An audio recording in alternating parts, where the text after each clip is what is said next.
Pozdravljeni v novem Q&A-ju. Današnje vprašanje je naslovljeno na to, ali lahko z uporabo AIKO metode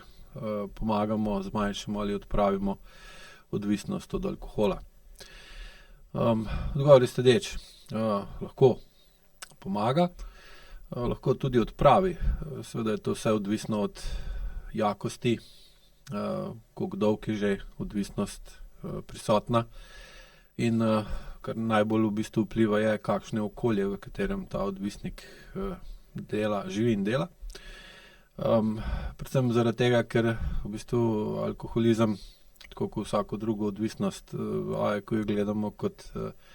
strategijo preživetja. Ta strategija preživetja je lahko bila razvita pri tej osebi, ki je odvisna od alkohola, veliko bolj pogosto je pa ta strategija preživetja prenesena iz preteklosti, od prednikov v sedanjost, ali v isti obliki, da je tudi recimo eden od prednikov alkoholika bil odvisen od alkohola, ali bil pa odvisen od kakšne druge substance ali pa načina vedenja, ki je potem pač ga v sedanjosti oseba spremenila v odvisnost od alkohola. Izhajamo iz tega, da je v bistvu alkohol poskus ali pa način reševanja neravnovesja med čutenjem in vedenjem. Predvsem ima glavni namen alkohola je v bistvu, da omogoča sprostitev telesa, sprostitev mišične napetosti v telesu, brez da se uredijo vzroki za to mišično napetost, kar pomeni, da ima oseba običajno visok notranji pritisk. Zdaj ne govorim tukaj o krvnem tlaku, ampak o napetosti, ki jo dobimo skozi produkcijo življenjske energije, ki nam omogoča, da delujemo. In recimo, če hočemo vplivati na okolje, potrebujemo višji notranji pritisk, kot je zunanji pritisk okolja na nas, ker v nasprotnem primeru nimamo moči, da bi lahko vplivali na okolje. In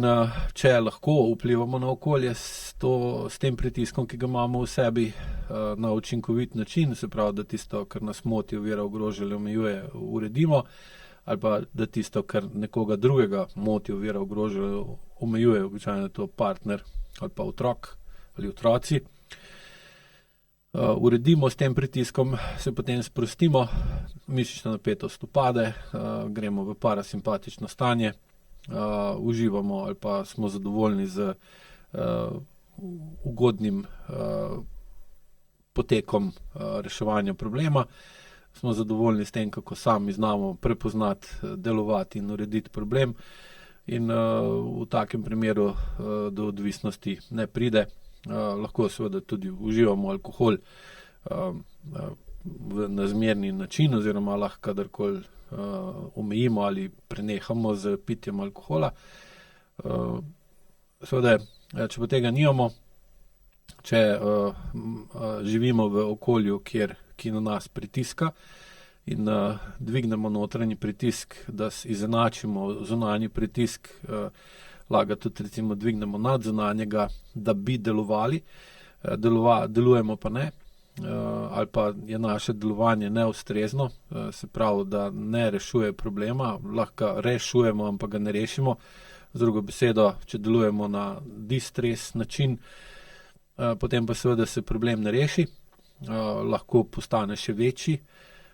se pravi, notranji pritisk, ki smo ga imeli na razpolago za reševanje problema, ni dal želenega rezultata ali pa potrebnega rezultata, in seveda se potem ne moramo doseči parasimpatično stanje, zaradi tega, ker se zunanji pritisk ni zmanjšal ali pa bistveno spremenil na bolje. Kljub temu pa potrebujemo sprostitev, zaradi tega, ker smo utrujeni, napeti, tudi lahko seveda pride do razočaranja, potrtosti, strahu, tesnobe in kakšnih drugih čustvenih stanj, ki seveda so neprijetna. Zdaj, glavni razlog teh neprijetnih ali pa namen teh neprijetnih stanj je, da osebo spodbudijo, da se še bolj potrudi, ne nujno fizično, ali pa samo mentalno, lahko da se potrudi bolj mentalno, da drugače razmišlja, da drugače pogleda na problem od tistega pogleda, ki ga ima, ki ga je imel prej, ker očitno ni dober, ne deluje. Ali pa seveda lahko spozna, da je premalo telesno pripravljen ali pa da nima določenih telesnih sposobnosti, da bi lahko problem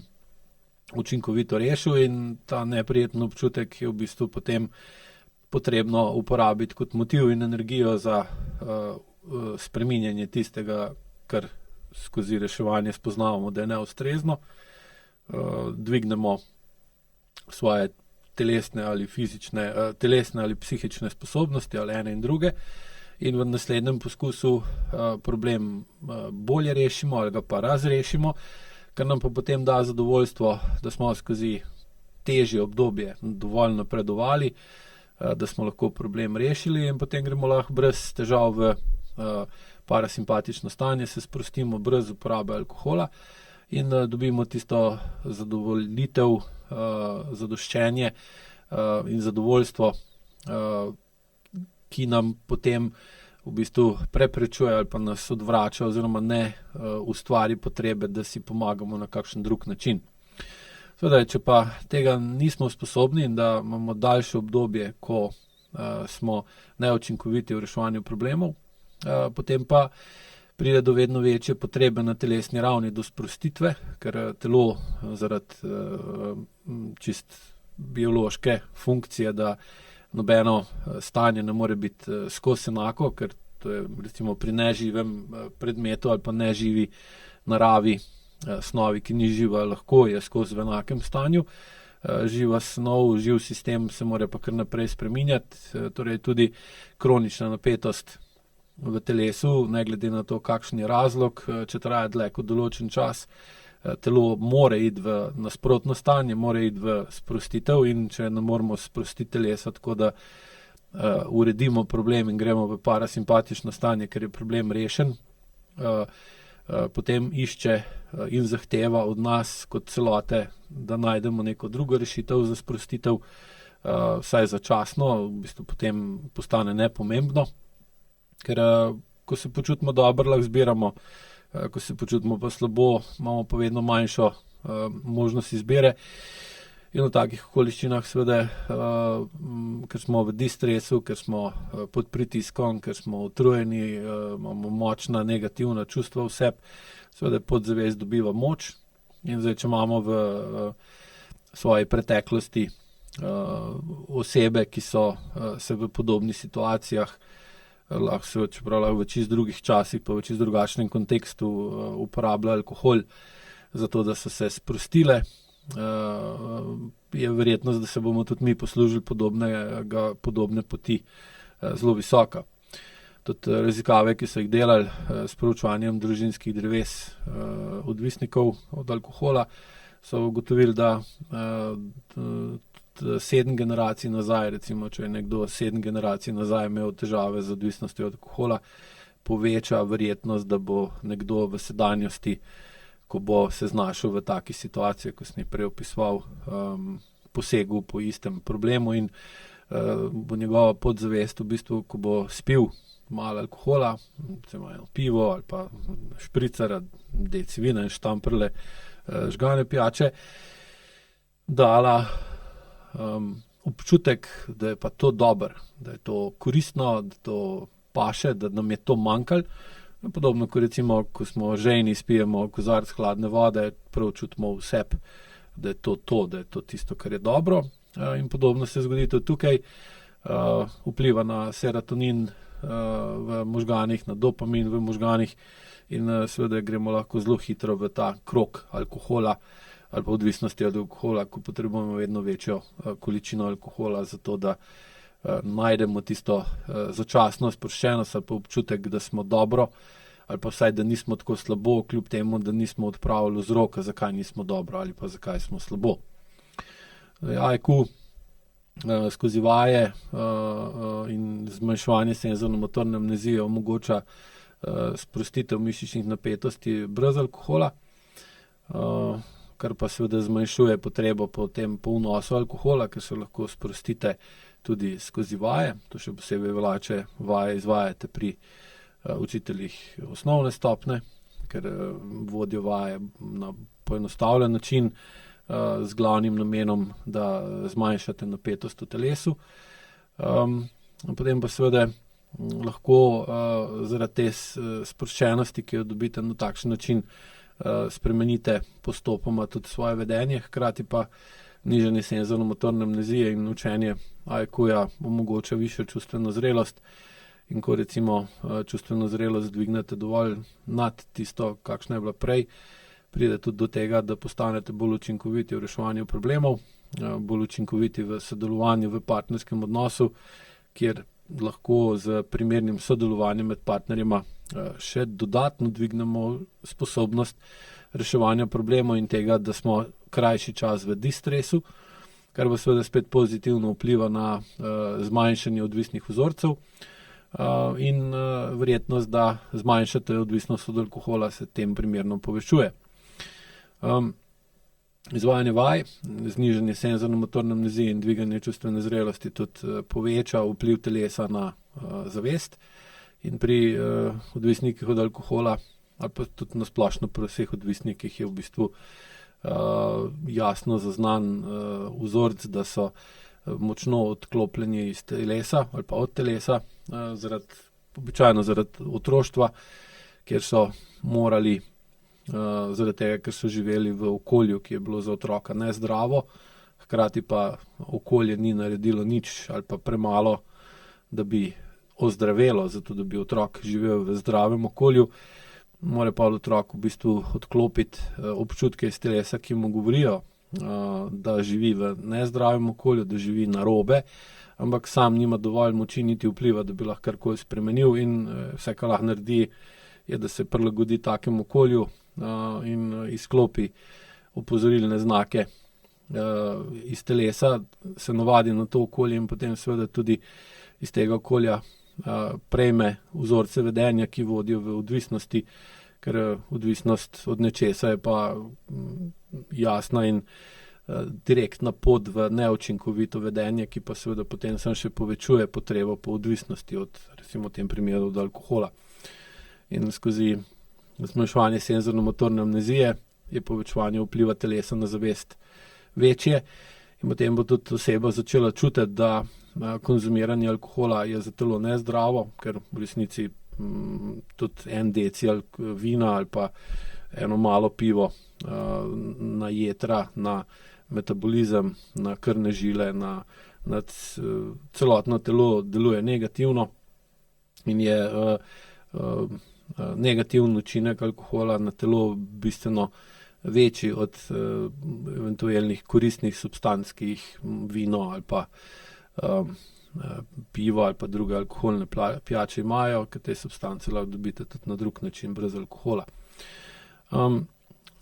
Učenje IQ-ja z dviganjem čustvene zrelosti v bistvu tudi omogoča, da krepite notranji nadzor,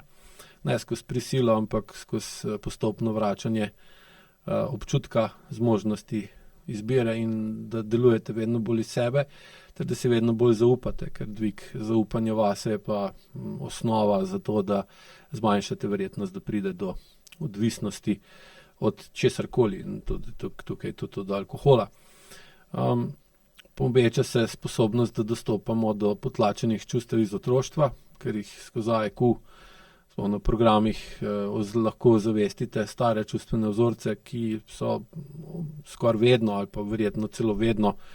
ker prej vedno najdemo tudi to, temelj odvisnosti od alkohola, hkrati pa skozi izboljševanje stika s sabo pride tudi do postopne reorganizacije notranjosti osebe, ker oseba začne drugače čutiti sebe, drugače se začne gibati, vesti, stati, dihati, imeti drugačne občutke, kar pa seveda vedno bolj ve, kdo je, kakšen je, in bolj ko vemo, kdo smo, bolj lahko vemo, kaj delamo, in bolj ko vemo, kaj delamo, bolj lahko vemo, kaj so nam delali v preteklosti, in potem najdemo drugačne načine, da povečamo učinkovitost reševanja problemov in da spoznamo skozi svojo lastno izkušnjo neprimeren vpliv okolja v preteklosti, ki smo ga ponotranili, dali v podzavest in nas je zdaj pripeljal do tega, da smo odvisni od alkohola ali pa da živimo z nekom, ki je odvisen od alkohola, in postopoma zaradi te notranje reorganizacije pride tudi do zunanje reorganizacije in sposobnosti, da se sprostimo brez opojnih substanc. Tako da zajekujem se definitivno, da tukaj je veliko narediti, ni enostavno, ni hitro, ampak da se to odvisnost premagati z razumevanjem, zmanjševanjem odtujenosti, zmanjševanjem strahu, ne pa z uporabo volje. Da rabite tudi voljo, da lahko vse to speljete, ampak ni volja ključna, je pa pomembna. In pravi, ko gledamo na to, da je ključ v tem, da preoblikujemo vzroke, ne pa da se odpovemo od alkoholu kot takem, samo zaradi tega, da ne bomo več odvisni, ker v bistvu sem imel še čisto pri vsakem primeru, s katerim sem delal, pa jih ni bilo malo, to, da sva ugotovila relativno hiter stranko, da je sicer odvisnost od alkohola pustila za sabo, ampak je razvila novo odvisnost ali več odvisnosti od nekih drugih stvari, ki so lahko na prvi pogled bolj zdrave ali pa bolj družbeno sprejemljive, samo ko karkoli obračamo, odvisnost je odvisnost in je v vsakem primeru nezdrava, ker vodi v zlorabo tistega, od česar smo odvisni. Zloraba pa vedno potem pripelje kazen, bolečino, bolezen in nered v medsebojne odnose. Hvala lepa.